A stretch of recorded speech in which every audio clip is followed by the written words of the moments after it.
استاد صاحب وہ ہے راز دا عنوان ہے واہ واہ یہ کلکیاں والے فقیر نہیں ہوتے ہاں انہاں دے لکھی ہوئی مکالمہ ایک جی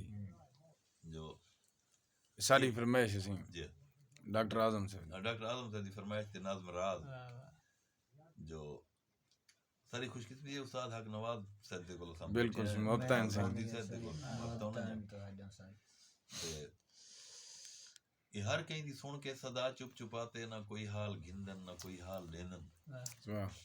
کتھوں خیر مل پئی کتھیں خالی ہتھ ہوتے کوئی سر ہلا کے سروں ٹال دینن واہ کتھوں جھنکاں دڑکے کتھوں تھوڑا اٹا تے کوئی صرف روٹی تے رکھ دال دینن ہائے ہائے یہ کہیں کو کدہیں بھی پلوتا نہیں دیندے دعا جے کو ڈیمن چا دل نہ نال لینا دینن اے کلکی تے کاسے تے بیزو دے مالک امیریں جے سوچیں تو ود کے امیرن حالا یہ نہ کہیں دے ووٹر نہ کہیں دے سپورٹر، مزیرے ہاں۔ وسبے دی وسوں پھرندڑ فقیر واہ واہ واہ واہ واہ وسبے دی وسوں پھرندڑ فقیرن یہ ہر علاقے جے رسمیں تو واقف ہر ایک علاقے دی بولی بلینن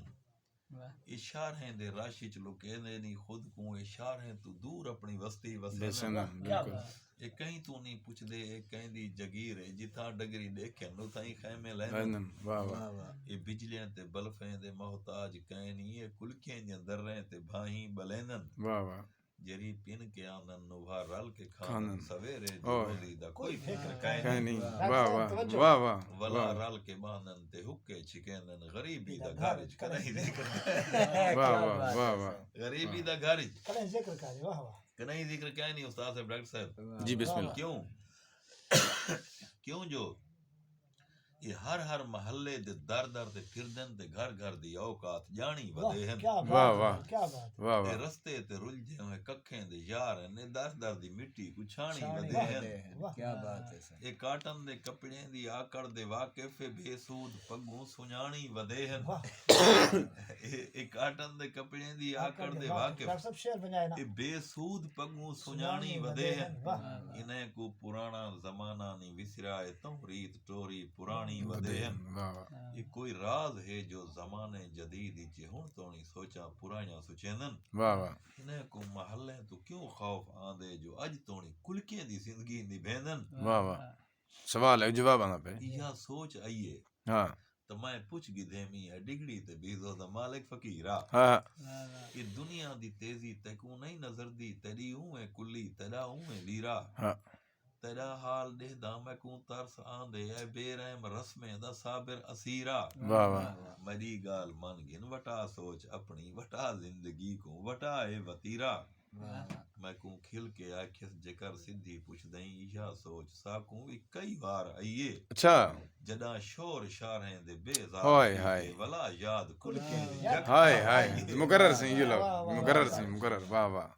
میں کو کھل کے آکھس جکر سدھی پوچھ دیں یا سوچ ساکوں بھی کئی بار آئیے جداں شور شاریں دے بیزار کیتے ولا یاد کلکیں دی یکتار آئیے تے ساکوں حال اپنے دے وچ رہن دے سہیں تو اے گال نہ پوچھ جو کیوں نہ بدل دے واہ تیرے بنگلے کوٹھاں عداوت تو پورن مجے پاڑے کلکیں دے وچ پیار پل دے ہائے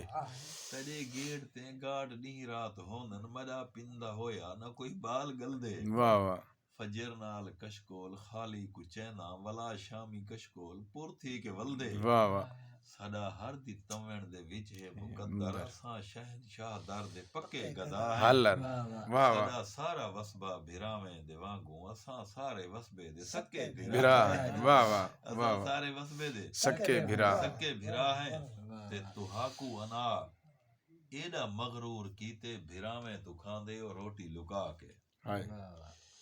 مقرر صحیح یہ لفظ تہاکو انا ایڈا مغرور کیتے بھراویں تو کھاندے اور روٹی لکا کے ہائے اساں اپنے رسمیں دے مخلص ودے ہیں اساں اج بھی پندوں محلے ونڈا کے واہ واہ جے کر اے یقین ہے جو دنیا ہے فانی ولا کیا کرے سے بنگلے بنا کے واہ واہ تو چاکو یا قسماں تے روزی کما نہیں اساں رزق گھندے ہیں ڈگڑی وگا کے ہائے سجاں اپنا رسماں سجاں اپنا ریتاں اساں زندگی دے جنون وچ ودے ہیں سچی گال جے کر تو پوچھدا ہیں عصمت اساں ڈھیر سارے سکون وچ ودے ہیں واہ واہ